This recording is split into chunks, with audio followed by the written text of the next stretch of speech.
This session will analyze the emerging security threats, challenges, and opportunities in the new domains of warfare.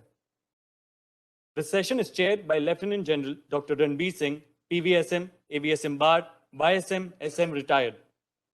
General Ranbir Singh is the former Army Commander, Northern Command, Deputy Chief of the Army Staff, and Director General of Military Operations.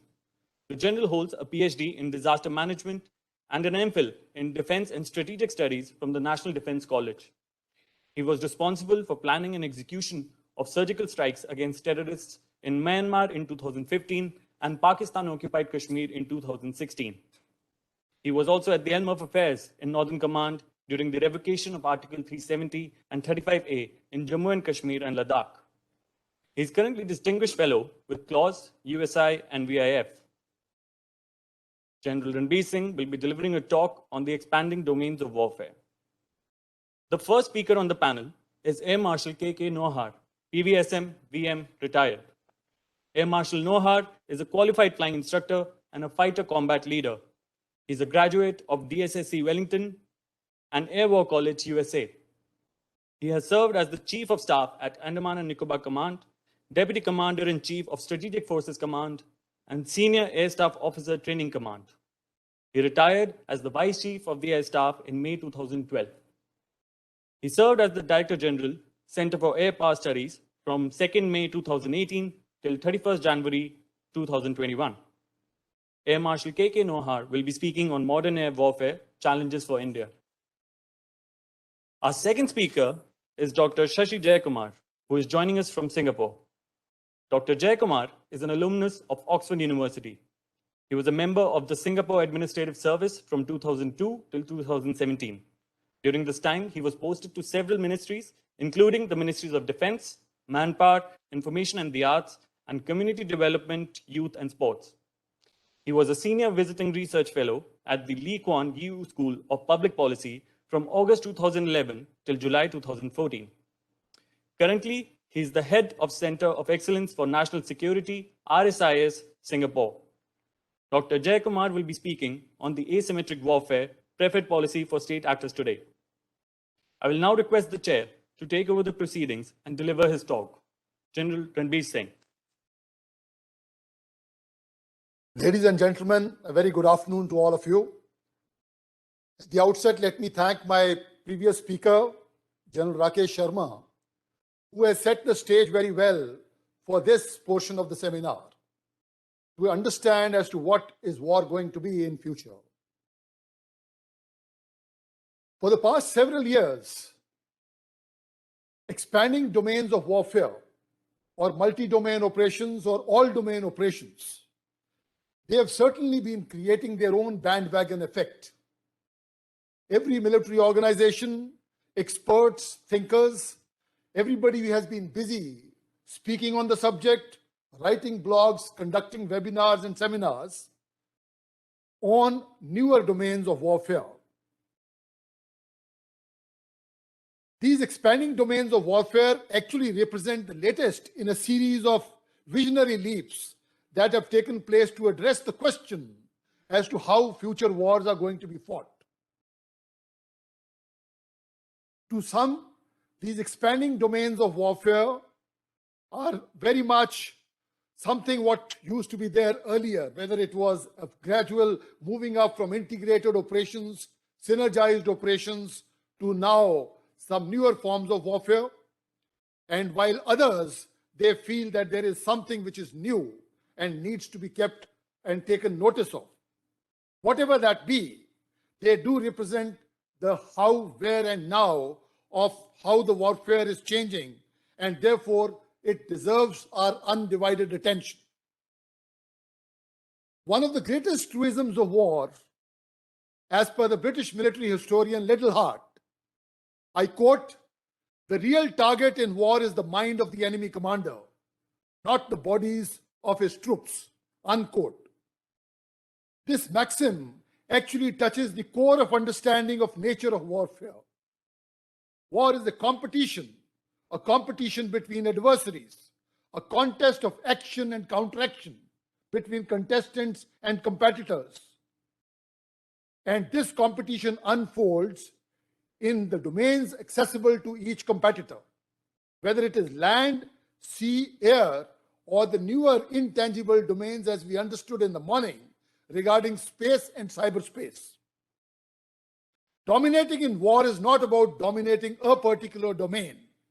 It is about dominating the adversary or the enemy.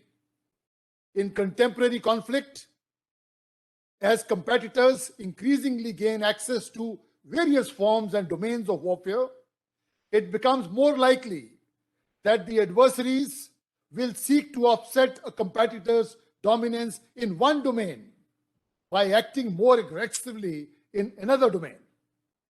Thus, dominance in one or the more domains is important, but to dominate an enemy, the ability to conduct operations in more than one domain at a time, the ability to be able to switch from one domain to the other is important, and to use them to the advantage of a particular side is actually what is going to constitute success as defined by the previous speaker.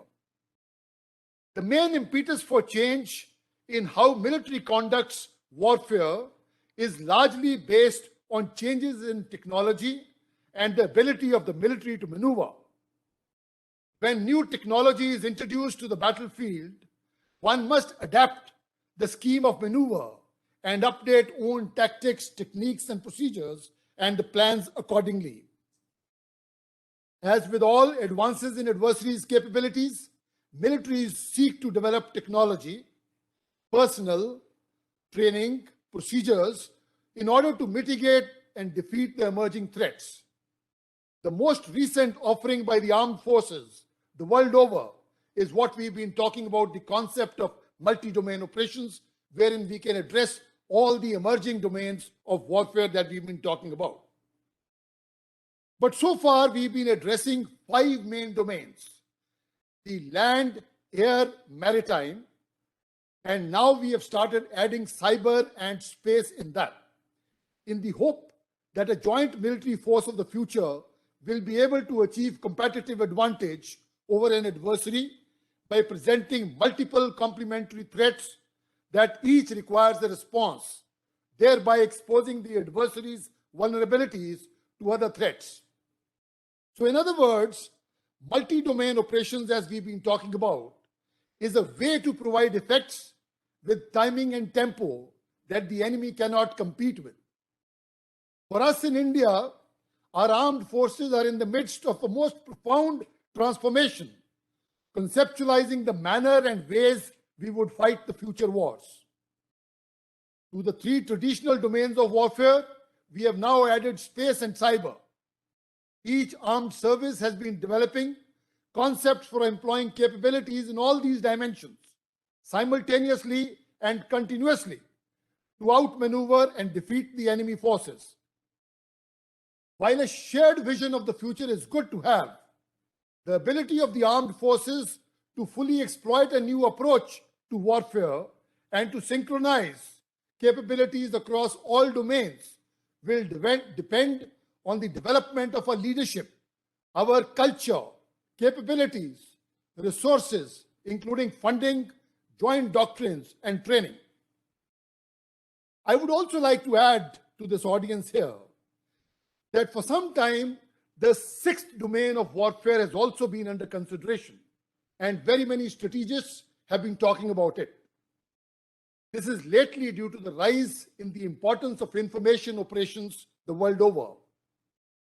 And that is the cognitive domain, and is arguably the most important emerging warfighting domain, that is the human brain. This new battle space is not just about influencing hearts and minds with people seeking information. It is about involuntarily penetrating, shaping, and coercing the mind in the ultimate realization of the Clausewitzian definition of war, that is, to compel an adversary to submit to one's will. And the most powerful tool in this war is the brain-computer interface technologies which connect the human brain to various devices. There is less emphasis in this domain on bloodshed and increasingly more emphasis on incapacitating the adversary. the key to which is capabilities in the domain of cyber, space, and electromagnetic spectrum. Like every other domain of warfare, the mind as the sixth domain is neither isolated nor removed from other domains. Coordinated attacks across all domains will continue to be the norm. It is just that the military and defense thinkers will need to account for the subtleties of the human mind and our increasing reliance upon the brain-computer interface. The cognitive domain is becoming increasingly important with the introduction of space and cyber technologies. The domain has opened up populace to more information, making the traditional barriers inadequate, making it easier for any actor, state or non-state, to make effects in any domain. The traditional barriers are being outpaced at sharing information by entities like the Twitter, Facebook, and other social media platforms. Today, the military commanders are caught up in two wars being fought concurrently for them.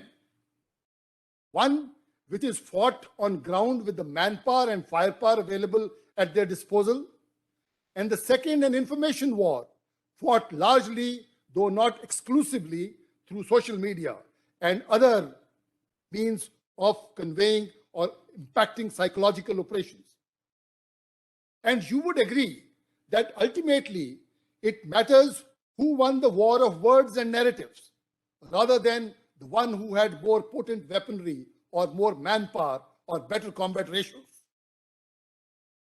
Therefore, in future conflicts, we should expect all domains to be contested. Our adversaries will possess significant integrated defense capabilities, integrated air defenses, long-range fires, as well as sophisticated intelligence, surveillance, and reconnaissance, electronic warfare, and cyber capabilities. It may no longer be possible to maintain total dominance in all the domains all the time. The crux, therefore, lies in our ability to get past our adversaries' integrated defense capabilities, avoid isolation and fracturing of any of our domains, and preserve our freedom of action. We must be able to penetrate their defenses at a time and place of our own choosing, in more than one domain, open up windows of domain superiority to allow maneuver inside the enemy's integrated defenses. The rate and speed of the current and future events will not allow us the time to synchronize federated solutions. In order to present the enemy with multiple dilemmas, we must integrate our solutions in a cohesive manner before the battle starts or even before it is joined. Especially in the Indian context, we sit in the throes of immense security concerns between our western and the northern neighbors. Pakistan has mastered the art of employing regulars and irregulars, along with non-state actors and terrorists. It is already waging a war, hybrid war of sorts in Jammu and Kashmir. And China's doctrine of unrestricted war conceptualizes about combining different forms of warfare. It brings about that in future war, it would no longer be about using armed forces alone, but whole nation and the society would become a part of the battle, given the penetrability of cyber, space, information, and economic warfare. We face, therefore, an environment of a rising China and an even belligerent Pakistan that will bring integrated multi-domain approach to war fighting to try and counter our conventional strength. The threats of the future will undoubtedly compel us to change the way we must fight. Our adversaries will leverage technological advances to blend space and cyber operations as the battlefield acquires a multi-domain complexion. This invokes us to evolve a multi-domain response, combining fires across domains and creating the desired impact. A multi-domain warfare capability would have to be structured through a net-centric war structure and orchestrated like so. So to conclude, I would like to reiterate that the proliferation of different tools of warfare and resultant expansion of the battlefield means that no particular service, whether it is the Army, Navy, or the Air Force, can guarantee victory all by itself. The modern battlefield needs not just military alone, but political, psychological, electronic, and technological warriors to be there along with its combat soldiers to be able to achieve the ultimate victory and success that we are looking at. I'm glad that India is looking at in that direction, and this seminar is a step towards that side. Thank you very much for your attention. I now invite the next speaker, Air Marshal Nohwar, for hearing his enlightened views. Thank you. Good afternoon, ladies and gentlemen. At the very outset, let me thank General Vijay Ahluwalia, for inviting me to share my views at this seminar, the second Pragyan Conclave, which I feel is taking place at a very important time in history, when the world is witnessing geopolitical uncertainty like never before. It is in fact tending to change the second postulate of the concept note that was forwarded by Claus that says that war between great powers and their allies has become almost non-existent. With the large Russian troop concentration around Ukraine, are the US and Russia merely shadowboxing and engaging in a staring contest to see who blinks first? Or as President Putin says, that the US is whipping up tensions over Ukraine, the US on its part warns that Moscow is attempting to fabricate a pretext for an attack. The recent joint statement on 3rd January 2022 by the P5 that a nuclear war can never be won and must never be fought reduces the risk of nuclear conflict ever starting. With Russia knocking on the doors of Ukraine and China showing increasing aggression against Taiwan by repeatedly violating Taiwan's air defense identification zone, this joint pledge suggests a renewed commitment by the P5 to prevent a confrontation from turning into a nuclear showdown. Would this have propelled Putin to increase the buildup and set the stage for a transition in the leadership in Ukraine? I think there are no guesses here. At the cost of being termed a warmonger, I would only like to point out that even if war breaks out over Ukraine, no great modern air warfare lessons are likely to emerge, as it would not be a battle for survival, either for the West, except of course for Ukraine, or for Russia. And therefore these near-peer adversaries would not unleash the entire panoply of weapon systems in their respective inventories. I do hope that better sense prevails and the issue is resolved peacefully and the war hysteria ends soon. With a short background, we will now examine what modern air warfare entails and what are the challenges for India. I'll begin with this quote from Field Marshal Rommel, who was utterly exhausted after being chased around North Africa following his defeat at the Second Battle of El Alamein. This, in my opinion, will hold good in modern times too. I also endorse what the Chief of Air Staff had said earlier today, that timely application of air power would be significant. What does air warfare in present times include? And for the foreseeable future, it will involve force-on-force engagement in the quest for air dominance. All other classical roles of air power will endure. What are these roles? Counter-air operations, offensive counter-air, defensive counter-air, suppression of enemy air defense, interdiction, air defense, etc. Some of the capabilities and limitations of modern fighter aircraft will now be discussed. First is the ability to carry the BVR air-to-air missile, medium-range air-to-air missile, and the short-range air-to-air missile mix. Carrying a deep magazine, that is, there'll be a limitation on the number of weapons that they can carry.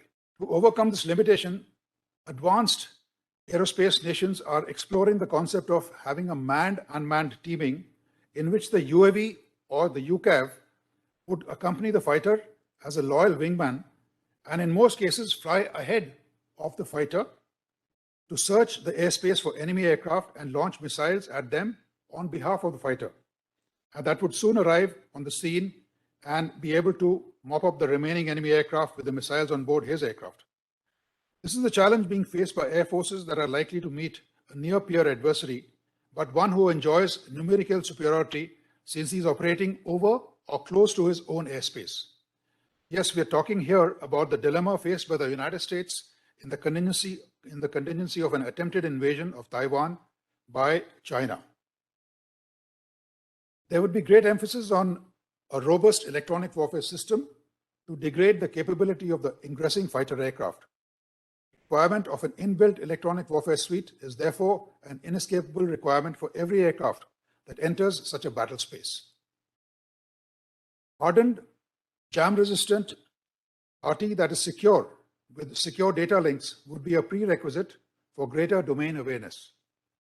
Tri-service data link would therefore be a critical requirement for effective multi-domain operations. Full range of air-to-ground weapons with an advanced targeting pod to assist in accurate air-to-ground weapon delivery. Stealth would be desirable. Why I'm using the word desirable here is because even countries like the United States are now thinking of having only 1 or 2 stealth aircraft in the inventory, and the other 2 will be legacy fighters like the F-15EX and the F-16. And of course, infrared search and track system for carrying out silent approach against aircraft without using their airborne interception radar. Aircraft need to be agile with supercruise and greater persistence. As far as utilization of space is concerned, for prosecuting multi-domain warfare that all the 3 service chiefs spoke about this morning, the reliance on space-based assets would be critical. Formation of Defense Space Agency and its work towards creation of space situational awareness is a step in the right direction for protecting our vital space-based assets.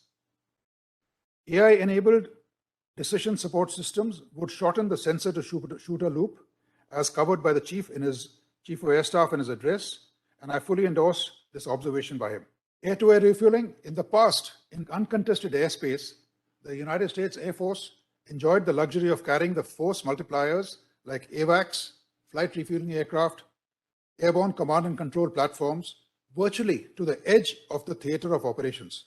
With the near-peer adversaries, this luxury will not be available, especially with the presence of long-range SAMs like the S-400, and also if these SAMs are deployed in forward islands in the South China Sea. For this reason, UAVs are being developed that would be able to refuel aircraft at the very edge of the hostile battle space. These have been tested by the United States Navy, and such UAVs have carried out autonomous operations from aircraft carriers. Hypersonic glide vehicles will remain the real threat. With the recent proposal by China to sell DF-17 hypersonic glide vehicle to Pakistan to cater for the threat from the S-400 which India is acquiring, this threat with Pakistan in the future would be significant and would need to be addressed. The United States has carried out experiments in 2012 with the counter-electronics high-power microwave advanced missile project system being mounted on a cruise missile to enter hostile airspace and cause severe damage to electronics on the ground. The enemy's command and control centers were neutralized with short bursts of microwave energy.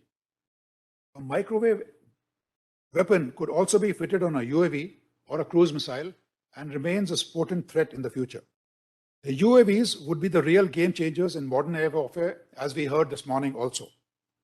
From the Bekaa Valley War till the recent strike against the UAE during the visit of the Israeli president, UAVs and drones have shown their usefulness in prosecution of the dull, dangerous and dirty missions worldwide. The Nagorno-Karabakh conflict between Azerbaijan and Armenia is referred to as ushering in the era of drone wars, and for good reason too. While wars between great powers are very unlikely, as per the postulate of the concept note, it would be the UAVs that would play a major role in the attrition warfare likely to ensue between the less powerful nations that amongst themselves also maintain an asymmetry in military balance. Take the example of Saudi Arabia and the Houthi rebels in Yemen. Loitering munitions of the Qasif-1 variety, which is a clone of the Iranian Ababil, have been used effectively by Houthis against the Aramco oil refinery. They managed to neutralize about 50% of the output. Drones have also been used in a similar time frame in the same month in September for dropping arms, foreign Indian currency notes, drugs into Indian territory by Pakistan. This was followed by the attack on the Jammu Air Base. Anti-drone systems therefore need urgent attention. The high-power microwaves that we talked about, this system is being used by countries like Russia to neutralize these drones. Offensive use of drones for targeting terrorist training camps, launch bases close to the international border or the line of control needs consideration. Training of UAV IP/EP to be internal pilot or external pilot needs to be stepped up. Back in 2011, the United States Air Force, for the first time, trained more than UAV pilots than traditional fighter and bomber pilots. Drone swarms can be innovatively used offensively to great advantage, and this aspect needs serious consideration. Now we come to the final part, that is the challenges for India. With the development of the J-20 and J-31 in China, and the PLAF having already operationalized the J-20, this is an operational void that the IAF faces presently. The induction of the Rafale has offset this advantage to a certain extent, but not entirely. Results of exercises carried out by the United States Air Force using its F-22 against legacy fighters indicate an unquestioned superiority of the stealth platform. Therefore, development of the AMCA needs to be hastened. During a recent seminar, Director ADA had sounded optimistic about the timelines for achieving rollout for the AMCA. AMCA is India's fifth-generation fighter aircraft program. The advanced medium combat aircraft would be a 25-ton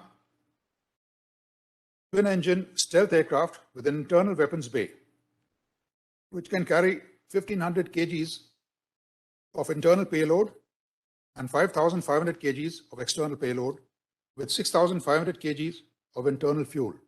Its rollout is planned in 2024 and first flight a year later. The AMCA Mark 1 will have the GE 414 engine, while the Mark 2 will have an advanced Super Cruise capable engine. The other programs of ADA are the Tejas Mark 2 and the Omni Role combat aircraft. Of course, this is yet to get approval. Both these programs look promising, but timelines by ADA and HAL are the main worry. India has been slow off the blocks in its development of UAVs, especially when we compare ourselves to China and even Pakistan. The development of the stealth UCAV called Ghatak started with the concept of the AURA, that is Autonomous Unmanned Research Aircraft, in 2009. Then a test bed for the UCAV was envisaged in the form of SWIFT, which is Stealth Wing Flying Test Bed, following which development of the Ghatak will be taken up. With go-ahead given in 2016, the SWIFT is being developed as a 1-ton test bed for the Ghatak and will subsequently be used as a loyal wingman. The Ghatak is to be a 15-ton UCAV that would carry 2 laser-guided bombs in its internal base, and it will be powered by the Kaveri non-afterburning engine. Operational details are not known, and it is expected to fly by 2025.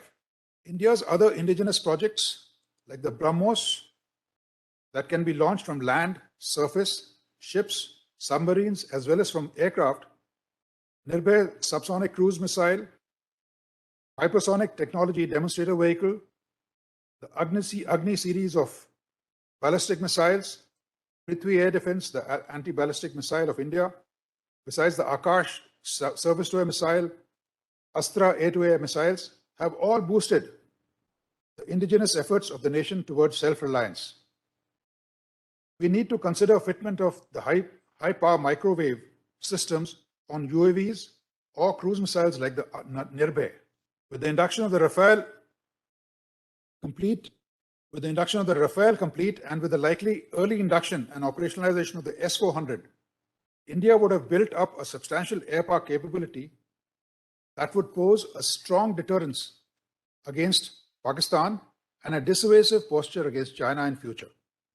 The greatest challenge, however, remains early operationalization of projects with the HAL and ADA. Thank you very much for your attention.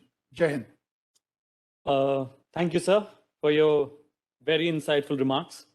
Now we have Dr. Shashi Jayakumar from Singapore. He will be speaking on asymmetric warfare preferred policy for state actors today. Thank you very much. I hope you can hear me. It really is a great honor to be here. I'm not a military expert per se. I study areas concerning disinformation, fake news, cyber, and certain aspects of radicalization. Some of the threats I do talk about have their origins in military intelligence arms of various nations and some of the state security apparatus. So it's not my intention to forensically dissect the organizations, but more to expound on the nature of the threat itself. So there are many threats. I also have many slides. They concern full spectrum warfare, what others call hybrid, what others call state-sponsored subversion. And again, I don't intend to get bogged down by semantics. Next slide, please. This is how I intend to frame the issue. I want to give a definition in terms of what we're actually talking about. I want to give a sense of what's going on now, primarily viewed through the lens of disinformation and information operations, how we got here, where we are now through some case studies, what's Singapore's perspective, what we can do about it, and what the future holds for us. Next slide.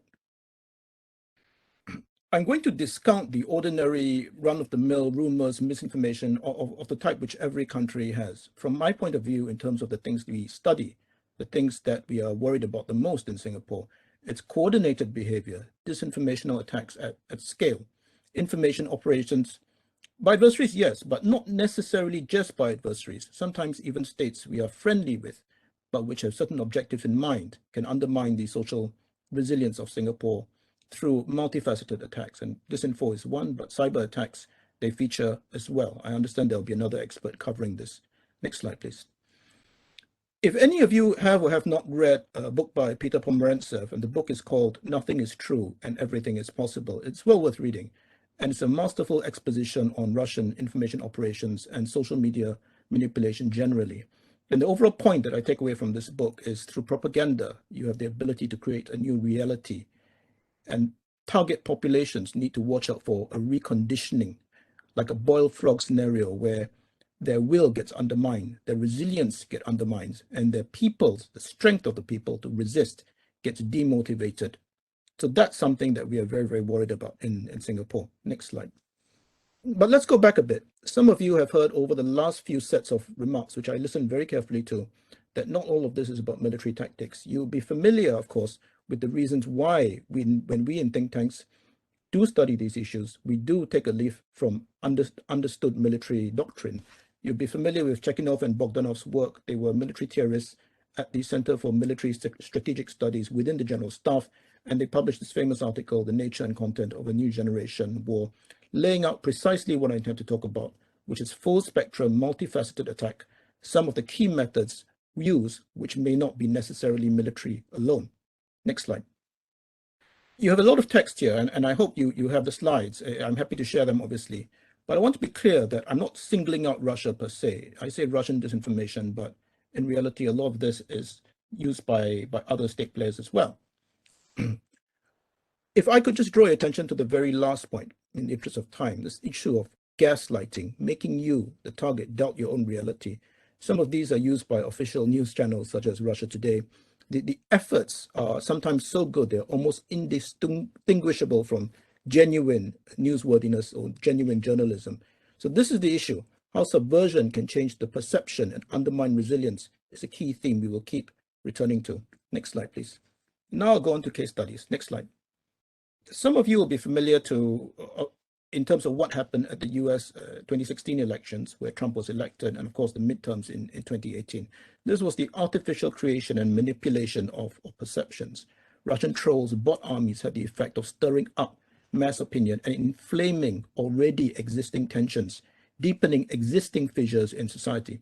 And some of these were from Russian military intelligence. I think it's been conclusively shown to the satisfaction of experts, and some was from other parts of the Russian state intelligence apparatus. That's one of the key findings. Next slide, please. It doesn't matter really, and they realize this, what side you feed, what side you support. The aim is to sow discord on both sides. So those of you who may remember Mike Brown, Black American, shot by police, and there's this group, and this is just one group of many actually created by the Russians, claim to be an organization representing the interests of fighting racism, representing the interests of African Americans. But really, it's a Russian creation aimed through algorithms, bots, human control at the back end to stir up and aggravate racial tensions and feed both the right and the pro-African Americans, fissures within society. Next slide.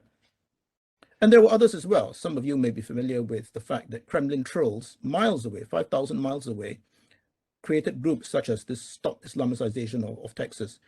Various Facebook groups, the opposing one was called United Muslims of America, which had more than 300,000 followers.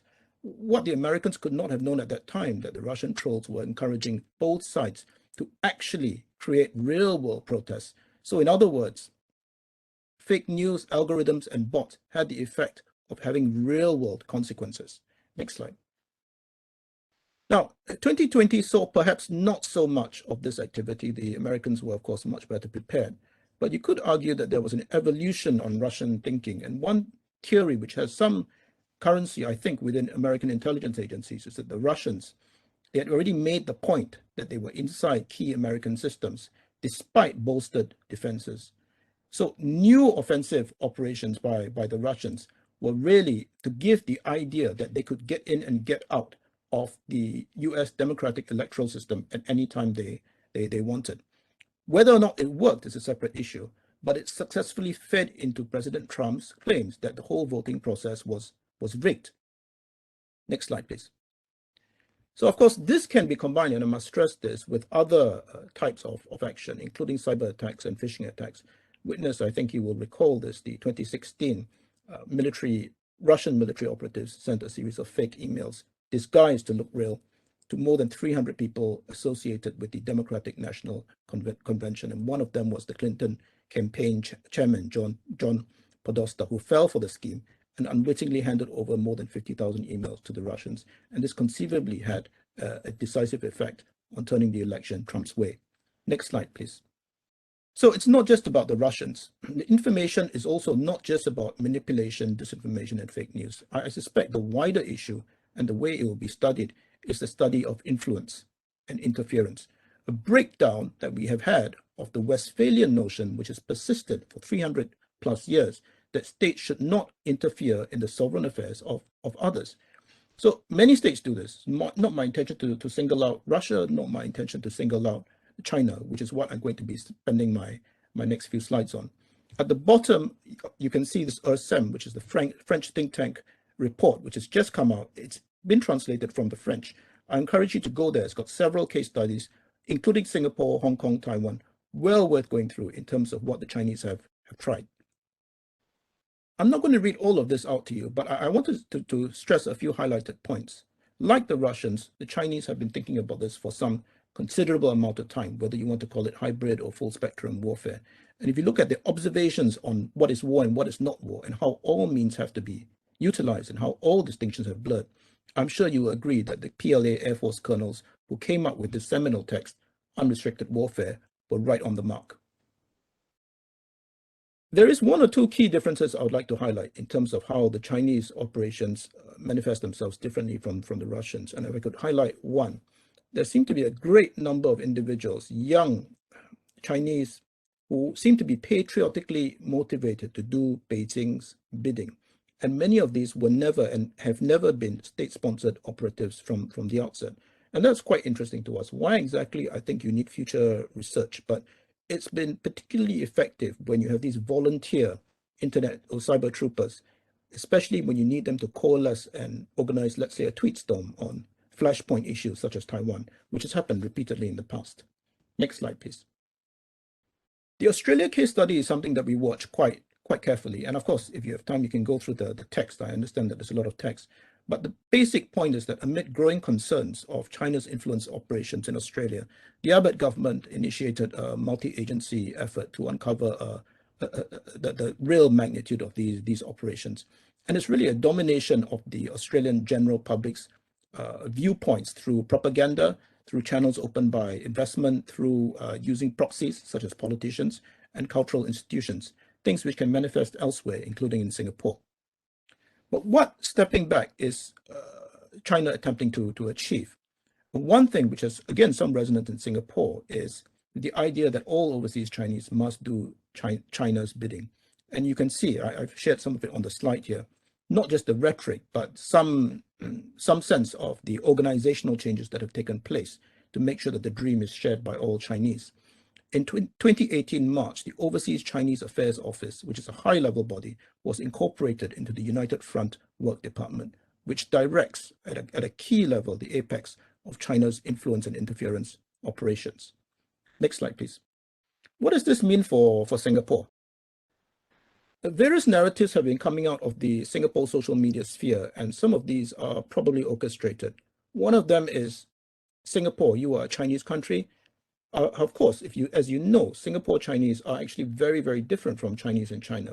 Many of them have spent generations being Singaporean. Bilahari Kausikan is a retired, very influential Singapore diplomat, and he's one of the few who calls out the Chinese information operations, which are very sophisticated. They may first be on the Chinese social media sphere, like Weibo, and then somehow it crosses over into the Singapore social media sphere. But if you can see what Bilahari is saying, the text is a little bit unclear. He's pointing out the basic bottom line that the exposure of the narratives is a good countermeasure to inoculate the people. This is a famous incident which happened in 2016, following a ruling by the International Tribunal favoring the Philippines over China in a South China Sea dispute. To Beijing's dismay, Singapore was seen to be pro-rule of law or pro-ITLAWS, which is the International Tribunal's ruling. And Beijing, for some considerable amount of time in 2016, was angry. And some of the vehicles that we use in Taiwan to train on the way back were stopped and interdicted in Hong Kong. And there's a general consensus that this was part, actually, of Beijing's interference campaign. In other words, to punish not just the Philippines, but to punish those who would seem to be supporting the Philippines, even though the reality is actually very different, and our government avoided taking sides on this issue. But this was seen as being a lesson to Singapore. And I can tell you, in terms of diplomats talking in the background or narratives on the social media sphere, there are certain key narratives which have been coming across repeatedly. This is one of them. America is in decline. Therefore, can't you understand that we, China, are going to be the winners? Why is Singapore taking sides in the South China Sea issue? The reality is, of course, that we're not. And relations were better under Lee Kuan Yew, who passed away in 2015, because he understood the Chinese better than the present leadership. The present leader of Singapore is Lee Hsien Loong, who is the son of Lee Kuan Yew. So the general sense that the present leadership is a disappointment in the eyes of the Chinese and are not up to the mark compared to how it used to be in Lee Kuan Yew's time. Next slide, please. I pointed out earlier that what China employs is full spectrum and multi-domain. You had a key think tank, which is the Lee Kuan Yew School, where I formerly used to work. And there was an extremely well-known and well-connected professor from China who was a permanent resident in Singapore. And he was charged in an unusually detailed government statement, laid out all the evidence to show that he was essentially in cahoots with Chinese intelligence operatives, but not just that, to subvert the course of Singapore foreign policy through access to high-level leaders, through his views, his thoughts, and his access. So espionage and use of agents of influence is also very, very important. Next slide, please. And it's widely believed that Singapore was also punished through a series of hacks. Although I can't reveal the country responsible for the hack into Singapore's healthcare system, it's widely believed that China was behind the Advanced Persistent Threat Actor, APT actor, responsible. Next slide, please. What can we do about it? Next slide. So there's been a high-level committee examining organized state-sponsored disinformation and fake news. I was part of this committee. Next slide. And there were several recommendations, including laws, but quite important, reinforcing social cohesion and trust was counted as being amongst the most important measures, and I'll return to this. Next slide, please. So you have a bill on fake news and disinformation in terms of forcing social media companies to take down content. But usually what actually happens is that the falsehood is allowed to remain because they're trying for a nuanced approach. and instead the government correction must appear next to it. Next slide, please. But even at that time, it was becoming clear that the real issue was not information operations, but foreign interference. So we now, it's not reflected here, have a law looking at hostile information campaigns. I don't have time, but I'm happy to take questions on this later down the line. What can we learn from what China and Russia have tried? One is that some sense of multi-agency coordination is very, very important. In Singapore, not one agency has been, government agency has been tasked with the responsibility of looking at hostile information campaigns, just like the French have done. So despite various issues, the French model is, to us, and it's worth studying, quite interesting, because even though the French state is centralized, when the Macron leaks happened, and you'll be familiar with this incident, there's quite a lot of emphasis on a unified interagency government strategy. So in Singapore, we are quite good at preparations. Quite often we prepare for terrorist attacks, and that's a major terrorist drill that we hold, Exercise North Star. But herein lies the issue. We are quite well prepared for kinetic threats. How about boiled frog scenarios, the kind where your resilience, will to resist, is slowly being undermined? So now only are we beginning to talk about these issues. In our total defense concept, very, very recently, a new pillar, the first for 25 years, concerning digital, meaning cyber and disinformation, was recently added. So this is how we're moving in a calibrated way. And you might be interested in this. The militaries, because in Singapore we have conscription for all males, national service, some effort is being made to inculcate some sense of how to deal with fake news in terms of critical thinking and education from the military recruit stage. And at the more technical level, there are some signs, and this is a very recent development, to have cyber defenders, and this presumably means not just cyber technical, but those responsible for countering hostile information campaigns, information operations. So not just the technical side that you see on the slide, but having these kinds of people, not just enlist, but valuing their talents. Because in the old days, when I did national service 30 years ago, you didn't really have a choice. I was an infantry officer, I was posted there. But now if you have certain good skills, these are used, valued, and recognized. So I'm coming to the end. Next slide, please. But I want to do a little bit of summing up. It's not easy to see what the future holds, but my own sense is that those on the defensive side are always playing catch up. The actors are going to gray zone operations, a term which has been used earlier, but also using PR companies, some of which are quite legitimate, some of which may not actually know in this shadow influence industry who their ultimate client is. And we're beginning to see a lot of this, including in Southeast Asia. And obviously deepfake and tech arms in terms of innovations, technological innovations, in terms of better hybrid models, in terms of bot armies being controlled either by AI or by humans as well. So that's going to be, I think, very much the future. So because the fake news that we're concerned about is launched in a multi-dimensional way, I really think that the response has to be multi-dimensional and comprehensive. And you need not just cooperation across all areas of government, but you also need some sort of inoculation, critical thinking, and resilience on the part of the people. And I spend a lot of time traveling around the world looking at nations which face this threat, including the Ukraine and others, and those which have high trust and key leaders and institutions, including the Baltics in particular, I think tend to do better, because when the threat is exposed, they tend to believe the government rebuttal, the government point of view. So I've apologized. Next slide. I apologize in that I've had to rush through a great many number of slides, but I hope you found this useful, and I would, of course, be happy to take questions. Thank you. Thank you, Dr. Jayakumar. With this, we come to the Q&A session, and I hand over the proceedings to the chair. Over to you, sir. Firstly, my gratitude to my co-panelists. I think you covered the subject very well. We'll now take on the questions. We have the first question from Major General Atul Rawat. He is our officiating Director General of Strategic Planning in the Army Headquarters. Atul. My question is to Dr. Shashi, sir. Firstly, many thanks for a wonderful exposition of disruptive warfare as you brought about, sir. If you look at last 10 odd years, the power of computing has evolved great number of times. And this constant battle between the algos versus the human brain is going on. If we just look at the AlphaGo competition versus Lee Sedol, which took place in the year of 2016, where Google DeepMind challenge took place. You might remember that. And after that, in the last 10 odd years, a series of cyber attacks have taken place, starting from 2009 on Natanz nuclear facility to Estonia in 2013. 2014, we have had a great amount of cyber attack on Ukraine.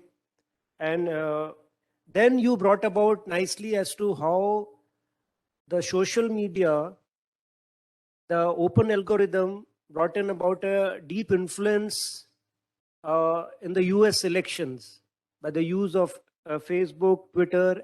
So these social media giants have really now shaping the way people think in many nations. So my question to you, sir, is that in such uncertain scenarios where if we don't look at hard power, if we look at the soft power, how do nation states safeguard themselves? Do they make an electronic Great Wall of China? All nations should they go in that way? My question to you that, sir. Thank you very much. I will take this question unless there are further immediate questions. You know, this is a key conundrum facing Singapore, because we pride ourselves on being open to trade, to import, but also open to ideas, open to people. And necessarily, when the internet first came into Singapore in a big way, which is roughly the early to mid 1990s, and then 10 years later, the first major social media platforms. I can't speak for government anymore, because I'm not anymore a policymaker, but more from a government-informed perspective, if you permit. I think certain hard calls had to be made in terms of what you're going to allow and what you are not going to allow.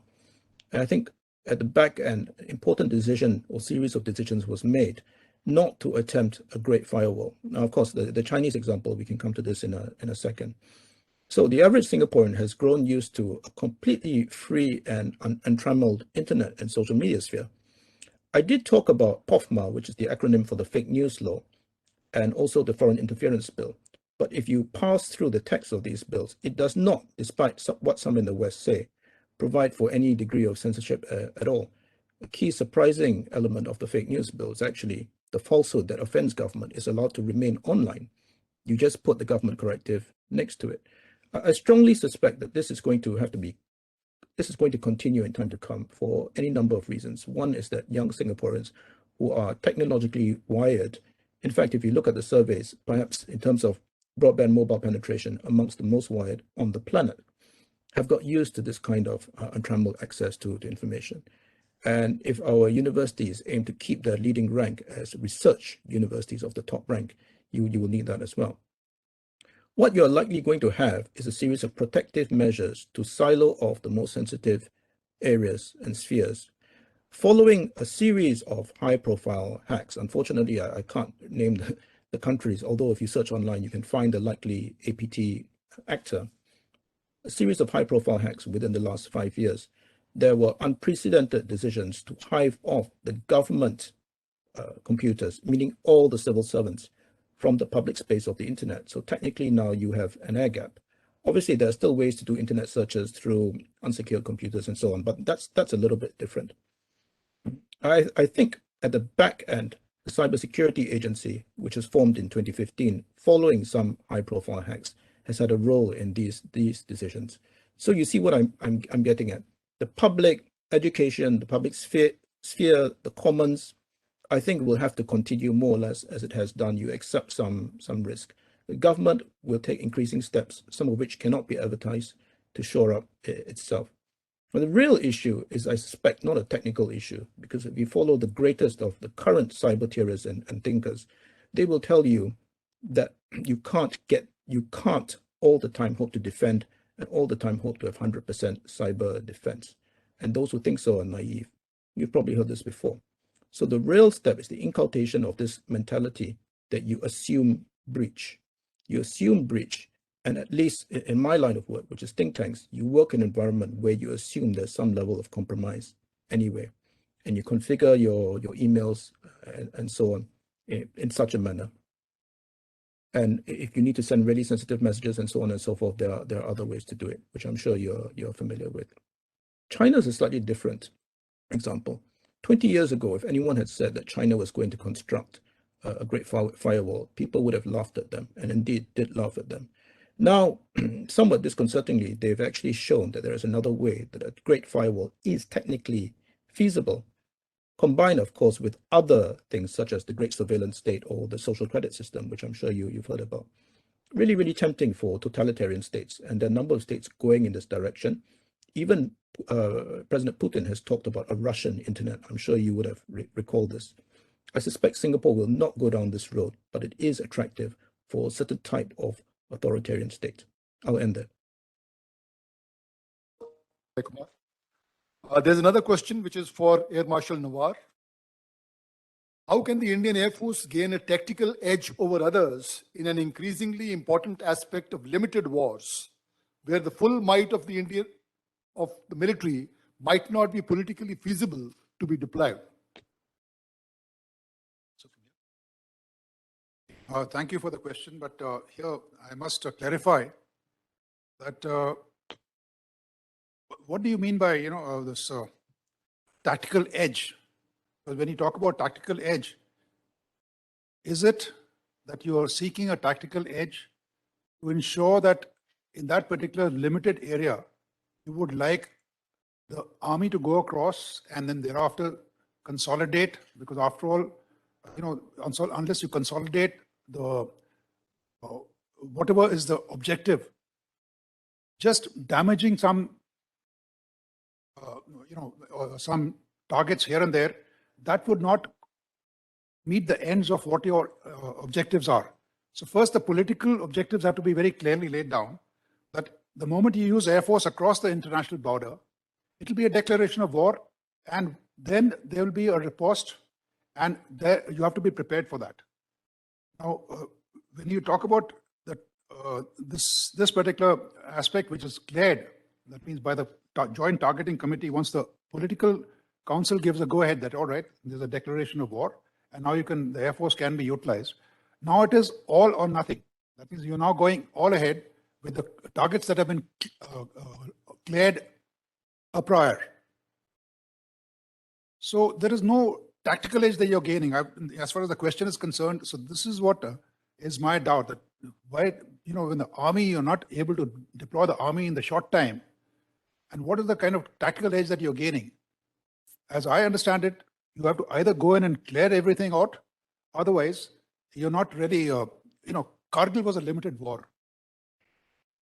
It was defined limited in terms of space, in terms of objectives, and it was limited by the polity who said that, okay, they lay down certain rules of engagement, that you're not to cross the line of control, so those were the restrictions that are laid down. But otherwise, when you declare war, then as far as the Air Force is concerned, it'll go full stream ahead and go ahead and carry out their objectives or whatever they are plan to do. Thank you very much. I think the question was a little ambiguous, and therefore the panelists obviously felt that how the application of complete air power is going to be done. But in terms of the requirements of the armed forces, especially the army which is functioning on ground, going to execute military operations, the expectations are basically two. One, that the Air Force should be able to give us intelligence, surveillance, and reconnaissance of the likely target areas what the army wishes to address. And two is the ability to be able to carry out precision-guided munition strike by the Air Force from standoff distances, so that the military end state can be achieved by the armed forces. And I think Air Marshal Nohwar has mentioned that those capabilities exist. It finally remains as to what is the political direction, what is the kind of approvals which are there for application of force across the borders. There's another question for Dr. Shashi Jayakumar. What are the key challenges modern militaries face in an asymmetric operational environment? If you could elucidate those. Thank you. So thanks very much. I'm not a military expert or an expert in military structures. So if you allow me to give my answers sort of based on an informed understanding of ranging slightly more widely, how they have to cooperate with the civilian bodies as well. Yeah. I think it's going to be a very, very interesting time over the next 5 to 10 years if I were to put myself in the seat of a key military strategist in any key military. And you keep thinking about this full spectrum, hybrid information operations. What is this thing? The harder you try to grasp this, the more it seems to escape you. And then you realize there are others in your own government apparatus which are interested in these kinds of things as well. Let's say the information ministry, or those tasked with regulation of the internet, or those tasked with internal security. In Singapore, that would be the Ministry of Home Affairs. So I can't claim that Singapore has figured out how to work out these things, but it strikes me that the way the military does things here, which is working in close concert with relevant agencies, not just with relevant agencies, but with some where it has not traditionally had a huge lot of dealings with. For example, if we accept that one of the key antidotes for rebutting fake news disinformation, or at least to be much more resistant to it at a population level, if we accept that some of this is resilience, but that the real key is in critical thinking skills, which is very, very early, very, very upstream, I'm sure you would agree that hitherto, up till now, many militaries would not consider it to be their province. But as you've seen, part of Singapore military, the part which deals with the national servicemen, has taken this on. So clearly there are talks going on with the relevant government agencies, including those which, let's say the education ministry, which have not traditionally considered themselves to be security agencies or in the security space. So it's a reconfiguring of mindsets on the part of militaries, but also on the part of agencies which traditionally are involved in resilience, holistic education, and so on and so forth. So that's just a limited reply based on the sorts of things I see happening in Singapore. Thank you. Dr. Shashi, there was one more question for you from Colonel Agrawal. That is, 5G technology has already reached various parts of the world since 2019. Looking at the dominance of Chinese companies in this sphere, is there any likelihood of advantage China versus the rest of the world on employment of 5G technologies? Thank you. Thank you. Unfortunately, the 5G issue, whether we like it or not, has become highly and politicized, almost emotively so. I can give you some idea of what's happening in Singapore and in my neck of the woods, which is the general neighborhood of Southeast Asia. The key 5G licenses were awarded last year by two of the key telcos. Their names should not concern us here. But what was striking in the award of the 5G licenses for spectrum was that Huawei was given a minor part in one of them and not in the other. And in none of the two awards was it given a major part. So the key benefactors here were actually Ericsson and Nokia. Now, of course, a lot of people were saying after these awards that this was politically motivated due to US pressure. I don't know. I have no inside information, so I can't comment on that. But I think on the part of the telcos, they worked with those vendors whom they've established relationships with. But that's just Singapore. If you look at the wider Southeast Asian region, and we studied this from time to time, the influx of Chinese tech is at a level where I suspect it can't be rolled back. And I want to emphasize here that all those seeking to understand the 5G issue need to look beyond and look at the sheer presence of the Chinese mega companies involved or invested in tech. And here it's not just Huawei. It's also Hikvision, in particular for surveillance. And Hikvision is invested in Singapore's rollout of mobile police cameras, which is being done at scale. And also SenseTime, also MakeV. There are also various drone companies. DJI is the best known. So Chinese tech is making inroads into the rest of Southeast Asia, particularly Indonesia, and particularly in other countries where, going back to 5G, have not really made their calls yet. The only one outlier, I would say, in the Southeast Asian region is perhaps and potentially Vietnam, where for reasons of, shall we say, culture or historicity, is unlikely to partner with the Chinese in a big way. But from my own study, and we did some study of these issues, it is very, very likely that the rollout of Chinese tech in Southeast Asia will be balanced in hand-to-hand with the rollout of the Chinese Belt and Road, which shows not that many signs of being impeded by COVID. And partly because there's no great rival or no great competitor, not just for the 5G tech, but also in other areas such as the cloud and AI. Various universities in Singapore have huge collaborations, in particular with cloud and AI, with not just Huawei, but also SenseTime, also Alibaba in particular. And there aren't really that many alternatives. Thank you. Thank you. There's one more question for Air Marshal Nohar. What are the key lessons that India can draw from the current global developments in the field of modern air power technologies? Thank you. I think this is a very important question because India, we all know, has got the technical and the knowledge base that is available for self-reliance in aerospace and defense sector. You go back to when the Marut was developed, etc. All those, that is history. To achieve self-reliance, it's important that we understand that no country is going to sell its vital information, the technical knowledge that it has, which is its intellectual property. It's not just going to give it to you. They've spent years to try and develop that and to understand that. And whatever you might say, you might give them the best deal, but the key technology, the niche technology, nobody's going to share. So there's no option but to go in for that yourself. And we have a knowledge base to do that. The ongoing projects that are there with HAL and ADA, how can they be kickstarted? I think greater role of civil industry is important. There are other houses like Tata's, and there is now there's Mahindras, and there's Adani, and there's others that are coming up who are making small inroads into this sector, especially Mahindras and Tata's. They can be contacted, and they should be able to help out HAL and ADA to increase the production rates.